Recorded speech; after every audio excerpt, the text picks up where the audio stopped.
দুনিয়াতে সব সম্পর্কই গিভ অ্যান্ড টেকার। কোনো সম্পর্কই নিঃস্বার্থতা নেই। কোনো কোনো কোনো সম্পর্ক না, মা বাবা ভাই বোন সন্তান, কোনো সম্পর্কই না। ইভেন হাজব্যান্ড ওয়াইফও গিভ অ্যান্ড টেকারের মাধ্যমেই এই সম্পর্কটা টিকে থাকে। যেমন আমার বাসায় কেউ যদি আমাকে কিছু দেয়, আমাকে কেউ এক বাটি একটা খাবার দিল, আমি তার বাটিটা কখনো খালি দেই না। আর খালি যদি আমি দেইও, আমার মাথায় এটা থাকে যে আমার তাকে কিছু দিতে হবে। সে আমাকে খাওয়াইছে, তাকে আমারও খাওয়াতে হবে।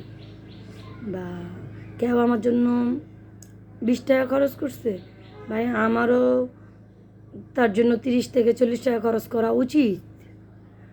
বা আমি তাকে ভালোবাসতেছি, সম্মান দিচ্ছি, আমাকেও সেই সম্মান দিবে ভাই। আমাকেও তার ভালোবাসা উচিত। আমাকে সে অসম্মান করতে পারে না কোনো অবস্থাতেই, যেহেতু আমি তাকে সম্মান দিয়েছি। তো প্রত্যেকটা বিষয় আশয় এমন থাকে যে give and taker, give and taker. আমি দিব, আমি পাবো, আমি পাবো, আমি দিব, এরকম একটা বিষয় আশয় থাকে। তো আমার বাচ্চাদেরকেও আমি এটা খুব শিখাই। তো আমার ছেলে মেয়ে দুজনই এখন, যখন ওদেরকে কেউ কিছু একটা ভালোবেসে দেয়, বা কয়েকদিন আগে আমার বাসা থেকে আমার দোকান মাত্র 2-3 মিনিটের দূরত্ব, তো একটা রিক্সাওয়ালা আঙ্কেলের সাথে ওরা খুব ভালো, দেখলেই আঙ্কেল আঙ্কেল করে ডাক দেয়, সালাম দেয়। তো বলছে তোমরা কি যাবা, দোকানে যাচ্ছ? তো রিক্সায় উঠো। তো দোকান তো 2-3 মিনিটের পথ, আমরা রিক্সায় যাওয়ার দরকার হয় না, কিন্তু উনি খুব জোর করলো এবং ওরা উঠলো, আমিও উঠলাম। তো আমার ছেলে আমাকে ক্রমাগত বলে যাচ্ছিল, মা ওনাকে কাপ দই দিতে হবে, আঙ্কেল টাকা নিবে না, ঠিক আছে কাপ দই দিতে হবে।